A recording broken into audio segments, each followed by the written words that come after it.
इच्छा पण तुम्ही व्यक्त केली की शिर्डी नाही लढवायची आहे. आता एक तर शिर्डी लोकसभा मतदारसंघ जो आहे हा मी 2009 मध्ये मी हरलो होतो. निवडणुकीमध्ये हार जीत असते, माझी काही शिर्डीवर नाराजी अजिबात नाही आहे. परंतु माझी एकच इच्छा आहे की शिर्डीचं डेव्हलपमेंट अजूनही चांगल्या गतीनं करण्यासाठी माननीय हमारे सदाशिव लोखंडे जे खासदार आहेत ते त्यांनी अत्यंत चांगलं काम केलेलं आहे. ते माझे अत्यंत चांगले जवळचे मित्र आहेत आणि आता ते सिटिंग या ठिकाणचे खासदार आहेत, हे सगळं खरं आहे. पण तरी एक माझी इच्छा आहे की मी एका पक्षाचा मी राष्ट्रीय अध्यक्ष आहे. मी लोकसभेमध्ये मी 3 वेळेला मी होतो आणि देशातल्या लोकांची अशी इच्छा आहे की मी लोकसभेत आलं पाहिजे. त्यामुळे मी माझी भावना मी व्यक्त केलेली आहे. माननीय नरेंद्र मोदी साहेबांच्या समोर मी माझी भूमिका मांडलेली आहे. अमित शाह आहेत, त्यानंतर नड्डा साहेब आहेत आणि इतरांच्या समोर माझी भूमिका मी मांडलेली आहे.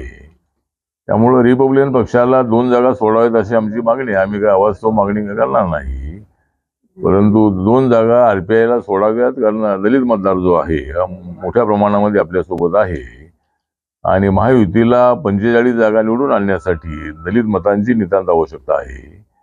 त्यामुळं मला माझ्यासाठी जर एखादी सीट सोडण्याचा निर्णय झाला तर त्यामध्ये आम्हाला सगळ्यांना आनंद होईल आणि देशभरातल्या लोकांची इच्छा आहे की मी उभं राहिलं पाहिजे, लोकसभेमध्ये आलं पाहिजे. आणि एकदा त्याच्या बदल्यामध्ये असं होऊ शकतं की जर सगळ्यांनी सहमतीनं आपल्या महायुतीच्या नेत्यांनी माननीय सदाशिव लोखंडेंना सांगितलं आणि त्यांना माझी राज्यसभा दिली राहिली 2 वर्षाची, तर पुढे त्यांना संधी मिळेल. अशातून काही मार्ग काढता येईल, आपण पाहूया. जर मला संधी मिळाली तर मी त्यासाठी उत्सुक आहे. आणि जागा वाटपात ही जागा भाजपला जाण्याची शक्यता वर्तवली जाते. जर ही जागा भाजपच्या कोट्यात गेली शिर्डीची, तर कमळाच्या चिन्हावर तुमची निवडणूक लढवण्याची तयारी असेल? नाही, भाजपच्या कोट्यामध्ये गेली म्हणजे माझ्या कोट्यामध्ये आली. कारण भाजपच्या कोट्यामध्ये मी भाजपसोबत आहे.